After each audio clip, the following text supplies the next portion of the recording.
পান গাছের রোগ নিয়ে পান চাষিদেরকে সারা বছরই ভয়ের মধ্যে কাটাতে হয়, কারণ ছত্রাক ব্যাকটেরিয়ার আক্রমণে পান গাছে রোগ আসে। আর এই রোগগুলি হলো আঙ্গারি, গেন্দি, কাণ্ড পচা, পাতায় দাগ, কাণ্ডে দাগ ইত্যাদি। আর এই রোগগুলি যখন গাছে আসে তখন গাছ মারা যায়। তাই এই রোগগুলি নিয়ে পান চাষিদের যথাযথ ভয়ের কারণ আছে।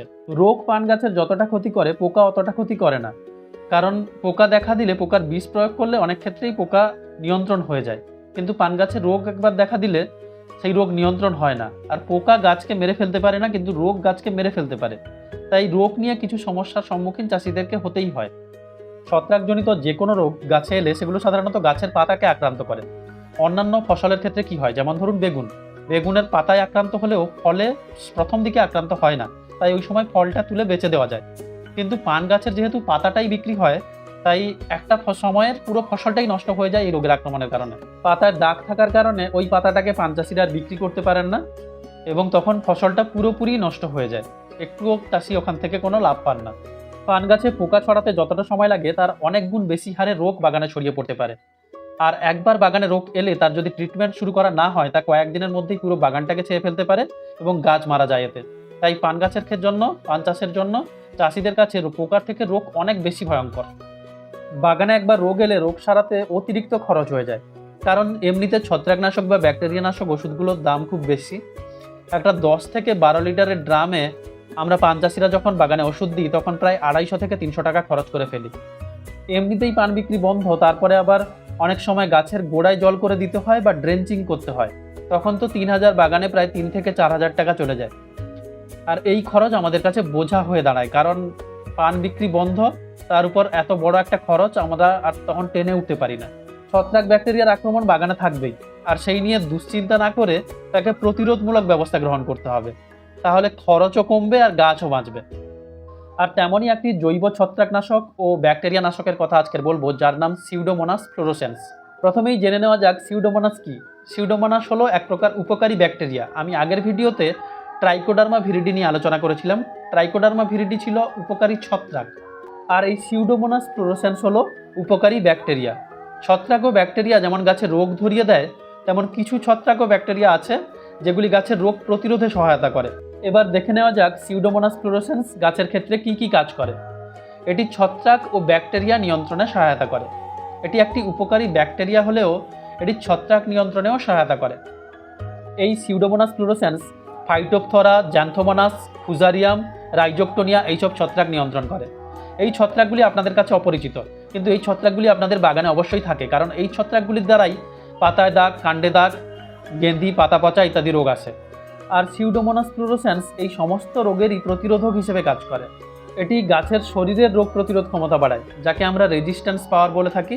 সেই রেজিস্ট্যান্স পাওয়ার এই সিউডোমোনাস ফ্লোরোসেন্স দ্বারা বৃদ্ধি পায়। এই সিউডোমোনাস ফ্লোরোসেন্স গাছের বৃদ্ধিতে সহায়তা করে, মানে গাছের শিকড়ের বৃদ্ধি করে এবং গাছকে পুষ্টিরস শোষণে সাহায্য করে। পুষ্টিরস মানে আমরা যাকে গাছের খাবার বলে থাকি, সেই খাবার শোষণে এই সিউডোমোনাস ফ্লোরোসেন্স সাহায্য করে। সিউডোমোনাস ফ্লোরোসেন্স অক্সিন ও আরও কয়েক ধরনের হরমোন নিঃসরণ করে, যা গাছের বৃদ্ধিতে সহায়তা করে। এটি মাটির পুষ্টি বাড়ায়, মাটিতে নাইট্রোজেন ও ফসফরাস দ্রবীভূত করতে পারে, যা গাছ সহজে গ্রহণ করে। মাটিতে উপকারী জীবাণুর সংখ্যা বাড়ায়, যা মাটির স্বাস্থ্য ভালো করে। সিউডোমোনাস ফ্লোরোসেন্স গাছকে আবহাওয়া সহিষ্ণু করে তোলে। খরা, লবণাক্ততা, অতিরিক্ত জল ইত্যাদি পরিবেশগত প্রতিকূলতা থেকে গাছকে আবহাওয়া সহিষ্ণু করে তোলে, গাছকে সহনশীল করে তোলে। তাহলে বুঝতেই পারছেন যে সিউডোমোনাস ফ্লোরোসেন্সকে আমরা রোগের প্রতিরোধক হিসেবে বা জৈব অ্যান্টিবায়োটিক হিসেবে ব্যবহার করছি, সেটা তো রোগ প্রতিরোধ করছেই, তার সাথে সাথে এতগুলো কাজ করছে। এখন প্রশ্ন হলো, এটি বাজারে কী নামে পাওয়া যায়? এই প্রশ্নের উদাহরণস্বরূপ আমি একটি প্রোডাক্টের নাম বলছি, আপনারা আপনাদের পছন্দের মতো প্রোডাক্ট নিতে পারেন বা এই প্রোডাক্টটিও নিতে পারেন। এটি বাজারে পাওয়া যায় সিউডোম্যাক্স নামে। এই সিউডোম্যাক্সের টেকনিক্যাল নাম হলো সিউডোমোনাস ফ্লোরোসেন্স 1% WP। এটি লিকুইড ও ডাস্ট দুটো ফর্মেই পাওয়া যায় এবং এর ডোজ হলো 1001 কেজি বা 1 লিটার। এবার যেমন এর এতগুলো উপকারিতা আছে, তেমন একে ব্যবহারের কিছু বিধিনিষেধও আছে, কারণ জৈব প্রোডাক্ট, তাই ব্যবহারের বিধিনিষেধ মেনে না চললে বা ব্যবহার না করলে কোনো ফল পাওয়া যাবে না। জৈব সারের সাথে এটি ব্যবহার করা যায়, যে কোনো ধরনের জৈব সার, কম্পোস্ট, নিমখোল, ভার্মি কম্পোস্ট, হাড় গুঁড়ো, গোবর সার, যে কোনো জৈব সারের সাথে এটি ব্যবহার করা যায়। গোবর জলের সাথে এটি ব্যবহার করলে ভালো ফল পাওয়া যায়, কারণ গোবর জল একটি জীবাণু বান্ধব পরিবেশ তৈরি করে। এছাড়া কিছু জীবাণু সারের সাথে এটি ব্যবহার করা যায়, যেমন ট্রাইকোডার্মা ভিরিডি, রাইজোবিয়াম, অ্যাজোস্পাইরিলাম, পিএসবি ইত্যাদি। এবার দেখা যাক কোন কোন সময় একে ব্যবহার করা উচিত নয়। এটি কিন্তু সিস্টেমিক ব্যাকটেরিয়া নাশক বা ছত্রাকনাশক নয়, তাই রোগ গাছের মধ্যে ছড়িয়ে গেলে এটি কিন্তু গাছে ছড়িয়ে গিয়ে রোগ নিয়ন্ত্রণ করতে পারে না। তাই রোগ ছড়িয়ে গেলে একে ব্যবহার না করাই ভালো, রোগ আসার আগেই একে ব্যবহার করা উচিত। আর যেহেতু ছত্রাকজনিত রোগের সাথে আমাদের প্রতি বছরই লড়াই করতে হয়, তাই পান চাষি ভাইদের বলবো শীতের শেষে যখন বাগানে রোগ আসেনি তখন থেকেই এই ছত্রাকনাশক বা ব্যাকটেরিয়ানাশক যাই বলি না কেন, এই সিউডোমোনাস ফ্লোরোসেন্স এবং ট্রাইকোডার্মা এটি একসাথে মিশিয়ে ব্যবহার করুন। কিছু বেশি দামও নয়, আবার শুধু যে ছত্রাকজনিত রোগকে আটকাচ্ছে তাও নয়, এটা শিকড়ের বৃদ্ধি করছে, মাটি থেকে গাছকে খাওয়ার নিতে সাহায্য করছে, এটি মাটি শোধনও করছে। তাই রোগ আসার আগে থেকেই রোগের প্রতিরোধক হিসেবে এটিকে ব্যবহার করুন। ভেজের মাটির সাথে এগুলোকে মেশাতে পারেন, কিন্তু খেয়াল রাখবেন যেন মাটিটা ভেজা থাকে, কারণ ভেজা মাটি থাকলে এরা বংশ বিস্তার করতে পারবে না আর মারাও যাবে। তাই মাটি ভেজা থাকাটা অবশ্যই দরকার। কোনো রাসায়নিক সার, কীটনাশক বা ছত্রাকনাশকের সাথে এটি ব্যবহার করবেন না, কারণ রাসায়নিক সার, কীটনাশক, ছত্রাকনাশকের সংস্পর্শে এটি এলে এটি মারা যাবে। একে ব্যবহার করে তখন কোনো কাজ পাবেন না। যেহেতু রাসায়নিক সারের সংস্পর্শে এলে এটি মারা যায়, তাই এটি ব্যবহার করার 10 দিন আগে থেকে আপনি কোনো রাসায়নিক সার ব্যবহার করবেন না। আবার একে ব্যবহার করার 10 দিন পর পর্যন্ত কোনো রাসায়নিক সার আপনি ব্যবহার করবেন না, তাহলেই এর কাজ পাবেন।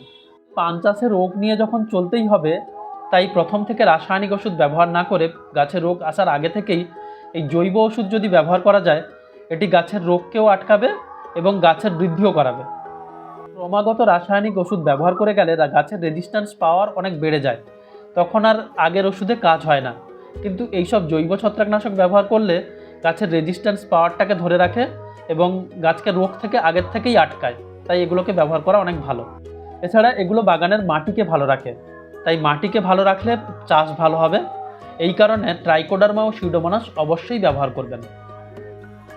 ধন্যবাদ সবাইকে যারা এতক্ষণ আমার ভিডিওটি দেখলেন।